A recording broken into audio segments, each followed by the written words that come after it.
Tabil Karim. Bismillahirrahmanirrahim.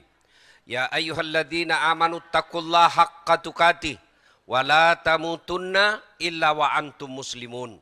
Wahai orang-orang yang beriman, bertakwalah kalian kepada Allah dengan sebenar-benarnya takwa, dan janganlah kalian mati kecuali dalam keadaan beragama Islam.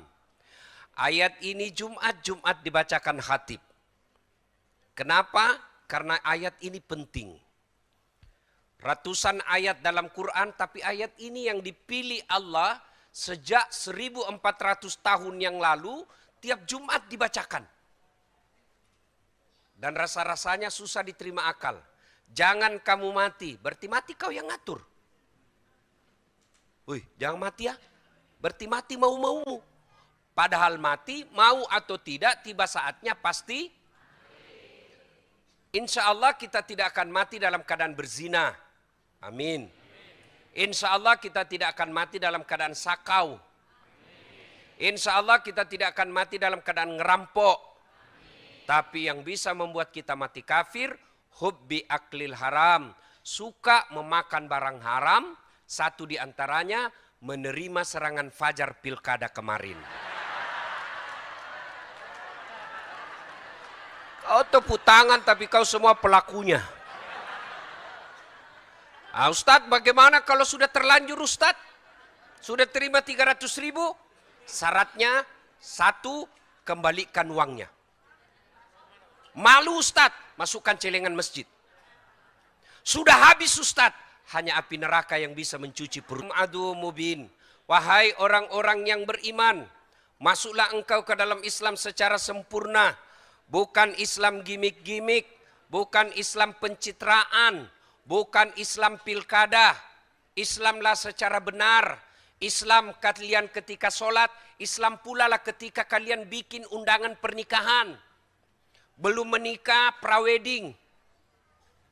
Boleh, tapi jangan pelukan, belum ijab kabul. Yang undang ustadz. Gedungnya Islamic Center. Ibu bapaknya haji, tapi foto sebelum menikah sudah boncengan pelukan.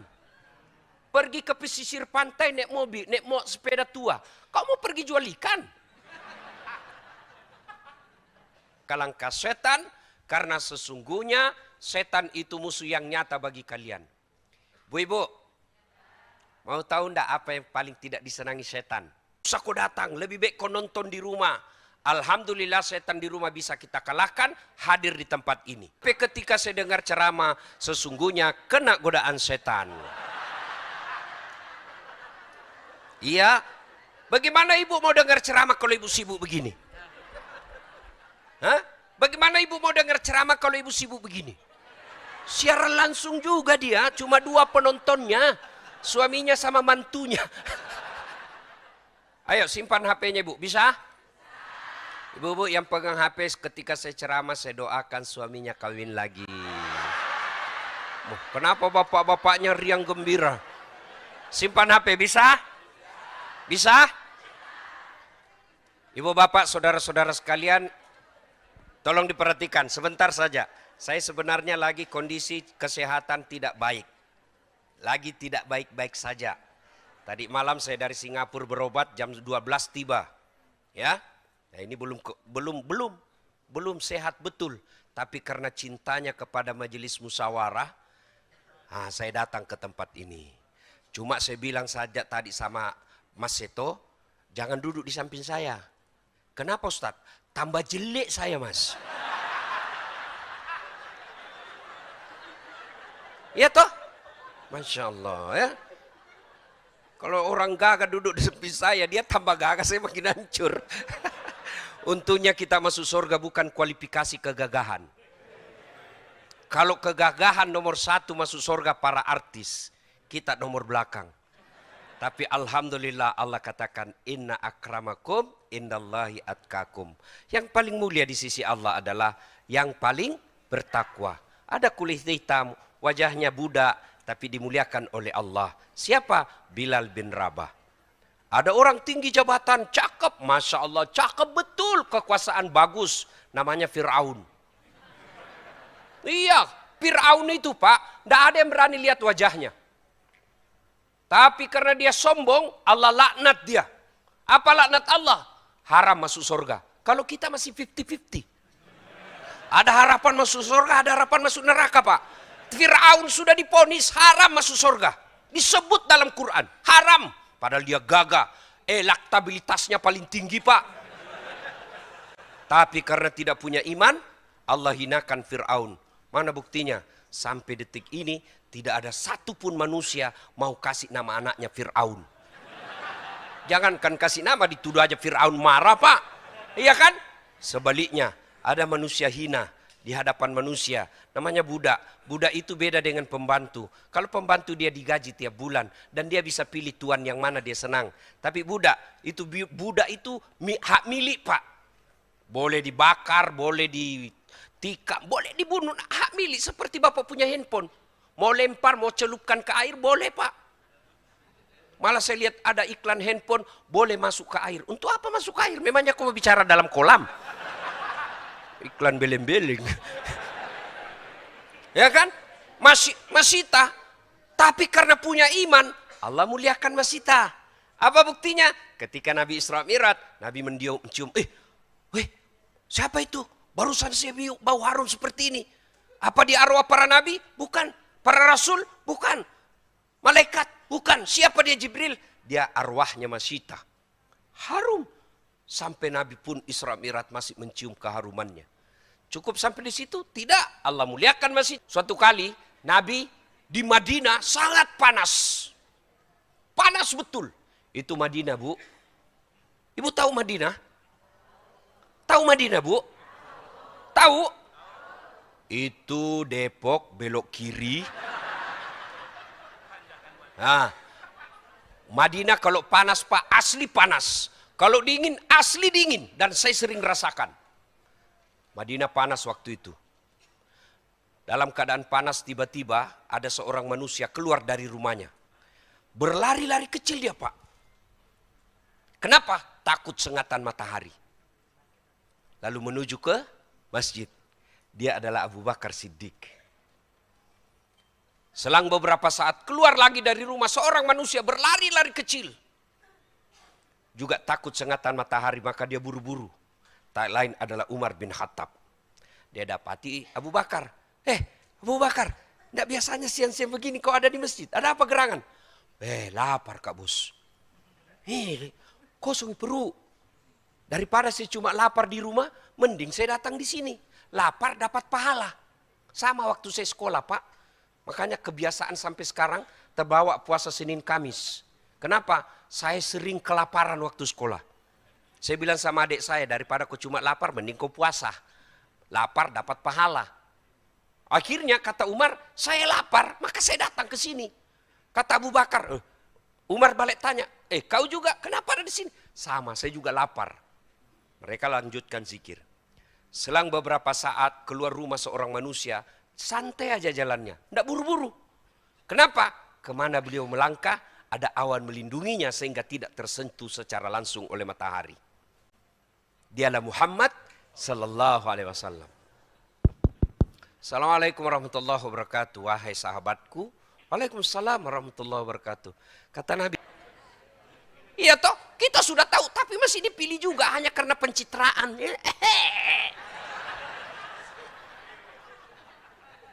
Iya. Abu Dahda kaya dermawan. Sampai di rumahnya. Assalamualaikum warahmatullahi wabarakatuh. Kata Umar. Assalamualaikum warahmatullahi wabarakatuh ya sahibul bait. Selang beberapa saat dijawab oleh perempuan. Waalaikumsalam warahmatullahi wabarakatuh. Ya Rasulullah. Masuk ya Rasul. Kata Nabi, tunggu dulu, mana suamimu? Baru saja ke pasar, sebentar lagi datang. Oh begini, tidak boleh kami masuk tanpa izin suamimu. Nih, dengar ibu-ibu. Dengar. Tidak boleh memasukkan laki-laki tanpa izin suami. Ini Nabi. Bagaimana kalau sepupu? Sepupu satu kali, tidak boleh. Sepupu dua kali, tidak boleh. Apalagi sepupu lain kali. Tapi yang banyak sekarang baru suaminya pergi ditelepon teman SMA-nya. Cepat kau datang. Suamiku sudah pergi, cepat-cepat. Saya diprotes ibu-ibu. Lebih banyak laki-laki selingkuh daripada perempuan. Siapa bilang? Ayo, sama jumlahnya. Kenapa? Ibu-ibu pasti selingkuh juga sama laki-laki. Bapak-bapak pasti laki-laki selingkuh sama perempuan. Tidak mungkin dia selingkuh sama laki-laki juga. Iya, berarti jumlahnya sama. Maka Nabi katakan, kita tunggu suamimu. Dengar bu, tidak boleh memasukkan laki-laki lain tanpa izin suami. Datang keluarganya dari Sulawesi. Bang, ini ada adekmu nih. Gimana? Kalau suami katakan, suruh tunggu di ruang tamu, suruh tunggu di teras, tidak boleh kasih masuk ibu. Haram. Nah, datanglah. Suaminya selang beberapa saat, datang. Assalamualaikum warahmatullahi wabarakatuh. Oh, senang betul. Berkah, berkah, berkah. Hai, begini orang Islam. Didatangi ulama, senang. Ibu-ibu didatangi ulama, senang enggak? Datang pengurus masjid bawa map, senang enggak? Datang lagi. Aduh. Datang lagi. Sudahlah, saya tahu semua sifat sampean. Kalau pejabat mau datang rumahnya diganti gorden, makan spesial. Diganti karpetnya dibersihkan. Sekali penghafal Quran dia butuhkan, kau jemput. Kau kirimi Grab, suruh jemput Pak Imam. Grabnya motor tua, tidak ada lagi sadelnya satu. Terpaksa tergantung kakinya Pak Imam di belakang. Hujan, musim hujan, pakai mantel berdua. Kata Pak Imam, masih lama dek, lagi 2 tikungan Pak Ustadz. Air dari atas, air dari bawah. 1 jam dia salawatan di rumahmu supaya berkah. Dia doakan, dia tinggalkan warungnya. Dia tinggalkan pekerjaannya untuk menghormati jemputanmu. Sallallahu ala Muhammad, sallallahu alaihi wasallam. 1 jam tidak pakai kipas sampai ketek semua basah. Begitu mau pulang, kau kasih duit? Kasih, tapi kau kucat-kucat. Ini Pak Ustadz, 50.000. Kata suaminya, 1 jam kau didoakan itu, masa cuma 50 kau kasih? Apa kata istrinya, ya sudahlah bang, tambah di situ 2 sisir pisang. Bagaimana anakmu mau jadi pendakwah kalau dilihat kau menghormati ulamamu seperti itu? Ini Abu Dahdah senang betul. Ya Rasulullah, terima kasih kau datang ke rumah kami. Kenapa ya Rasul? Kata Umar, lapar kami bos. Jangan juga tadasat daripada basi. La haula wala quwata illa billah. Nanti basi baru dia ingat ustadznya.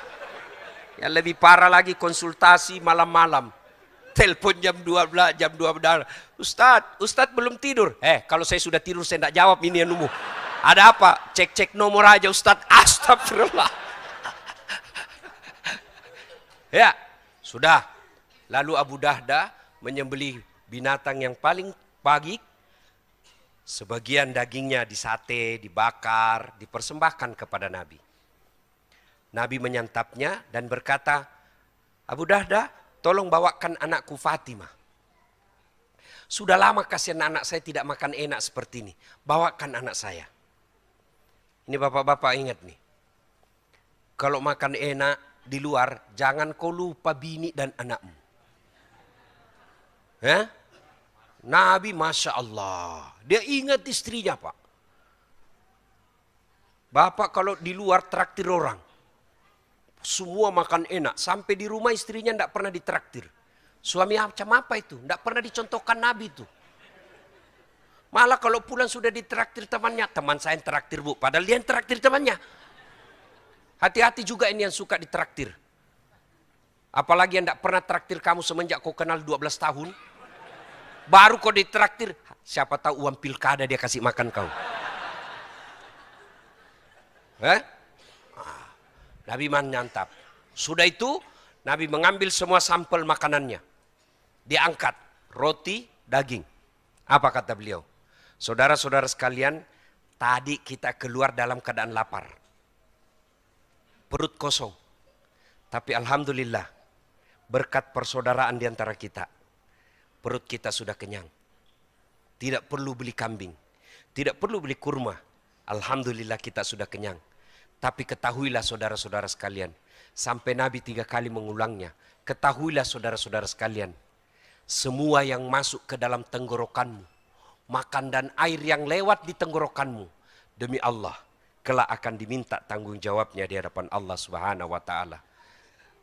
Lalu Nabi mengucapkan ayat, Al-yawma nahtimu ala afwahihim wa tukallimuna aydihim wa tashhadu arjuluhum bima kanu yaksibun. Shadaqallahul adzim. Apa hikmah dari kisah ini? Satu, tidak ada rumah tangga yang tidak ada masalahnya. Bapak-bapak, ada yang kalah soleh di sini Muhammad sallallahu alaihi wasallam? Hah? Hui. Ada? Ada kok kalah puasanya Nabi? Hah? Ada kok kalah tahajudnya Nabi? Ada kok kalah lisannya Nabi, hal lembutnya? Ada? Demi Allah tidak ada yang kalah ibadahnya Nabi di kolong langit ini. Tapi apa Nabi tidak punya masalah? Dengar tuh tadi kisah, kelaparan Pak. Datang Jibril menawarkan, ya Muhammad, kau berdoa. Ini gunung Uhud dijadikan emas. Apa kata Nabi? Lebih baik saya lapar hari ini, besok saya puasa. Kenyang hari ini, besok saya puasa. Kita baru mengeluh, sedikit tidak makan. Aduh, ya Allah kenapa kau hukum saya begini? Itu Nabi, ibadahnya bagus. Ada masalah dalam rumah tangganya. Ya Allah capek saya hadapi hidup saya.